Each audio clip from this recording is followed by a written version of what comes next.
नमस्कार, मैं हूं अशोक वर्मा। आप देख रहे हैं टीवी 20 न्यूज। अपने अपने क्षेत्रों की खबरों को देखने के लिए बने रहिए हमारे साथ। अब नजर करते हैं खबरों की तरफ। तो खबर लखनऊ से है, जहां मेदांता अस्पताल लखनऊ एक प्रमुख स्वास्थ्य संस्थान है जो उत्तर प्रदेश के सबसे बड़े शहर में स्थित है। यह अस्पताल लखनऊ में स्थानीय और अन्य क्षेत्रों से आने वाले मरीजों के लिए सेवाएं प्रदान करता है। मेदांता अस्पताल में उन्नत चिकित्सा सुविधाएं और रोगियों को उच्च स्तरीय चिकित्सा सेवाएं प्रदान करती है। यहाँ पर मशहूर डॉक्टर्स और विशेषज्ञ हैं जो नवीनतम चिकित्सा तकनीकों का उपयोग करते हैं।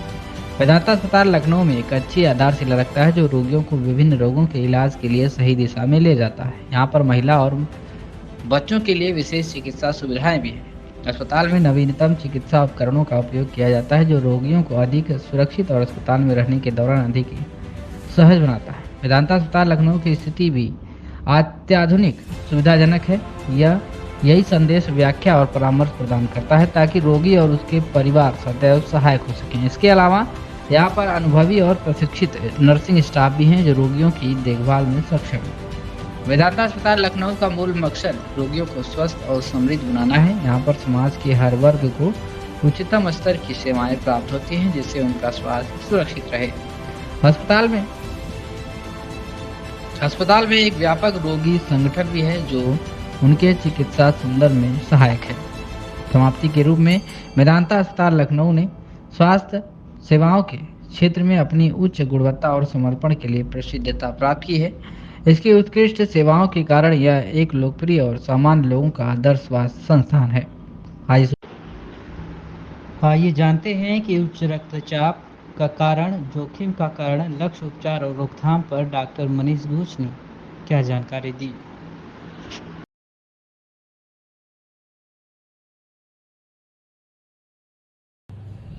नमस्कार दोस्तों, मैं doctor Manish, endocrinologist, Medanta hospital Lucknow से। आज हम एक बहुत इंपॉर्टेंट टॉपिक पे बात करने वाले हैं जिसमें बहुत ज़्यादा लोग परेशान रहते हैं, जानकारी का अभाव है, तो उसी को आज हम डिस्कस करें। आज हम डिस्कस करने वाले हैं आखिर ब्लड प्रेशर क्या होता है, हाई ब्लड प्रेशर किसको बोलते हैं, हाई ब्लड प्रेशर के मरीजों में क्या क्या दिक्कतें आती हैं, उसमें क्या कोई रिस्क फैक्टर होते हैं कि नहीं होते, अगर रिस्क फैक्टर होते हैं तो उसका बचाव कैसे कर सकते हैं, प्रिवेंशन कैसे कर सकते हैं हम लोग, और साथ में उसका ट्रीटमेंट कैसे कर सकते हैं। सबसे पहले बात करते हैं ब्लड प्रेशर क्या होता है। अगर आपको ब्लड प्रेशर की परिभाषा को समझना है तो ब्लड प्रेशर जितना आपकी नलियां हैं जिसके आपके अंदर खून जाता है, जो खून जा रहा है वो जितना प्रेशर आजू बाजू की नलियों पर डालता है उसके कारण जो प्रेशर बनता है उसको ब्लड प्रेशर कहा जाता है। ब्लड प्रेशर मूलतः दो ही चीजों पर निर्भर करता है।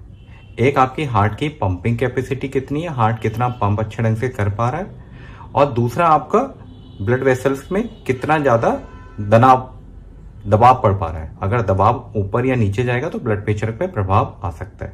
तो इसको मूलतः ब्लड प्रेशर बोला जाता है। जिन लोगों में एक सामान्य दर्ज के ऊपर अगर ब्लड प्रेशर माना जा रहा है तो उसे हाई ब्लड प्रेशर या हाइपरटेंशन का नाम दिया गया है।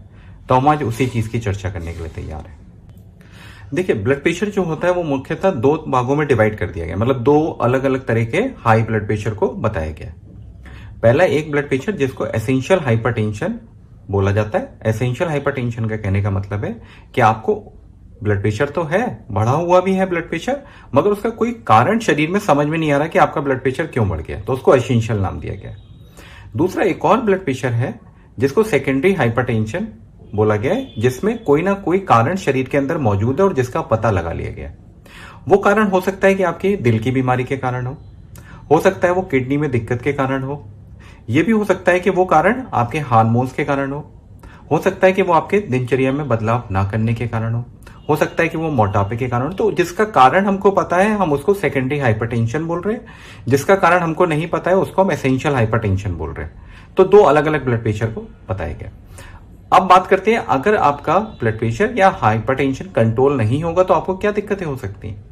अगर आपका ब्लड प्रेशर या हाइपरटेंशन कंट्रोल में नहीं है तो मुख्यतः ये आपकी हार्ट की, किडनी की और बाकी भी अंगों की दिक्कतें पैदा कर सकता है। जैसे हार्ट में ये हार्ट अटैक करवा सकता है, हार्ट को फेल करा सकता है, हार्ट की रिदम के अंदर डिस्टर्बेंस करवा सकता है। किडनी के अंदर ये किडनी में सीरम क्रिएटिनिन को बढ़ा सकता है, किडनी डैमेज कर सकता है, साथ में पेशाब में प्रोटीन भी लेके आ सकता है। साथ में अगर ब्लड प्रेशर आपका काफी लंबे टाइम तक कंट्रोल नहीं है तो कई बार ये आंखों के पर्दे पे सूजन लेके आता है, जिसको पेप्लिडीमा बोल सकते हैं हम लोग, या आंखों के पर्दे की सूजन का भी नाम दिया गया है। अगर ब्लड प्रेशर आपका नियमित रूप से कंट्रोल में नहीं रहेगा तो और भी अंग है जिसमें इसके प्रभाव आने की आशंकाएं काफी हद तक ज्यादा हो जाती है। अब हम बात करेंगे आखिर ब्लड प्रेशर आपको क्या क्या संकेत दे सकता है, कैसे पता चलेगा कि आपको ब्लड प्रेशर की दिक्कत आ रही है या आ चुकी है।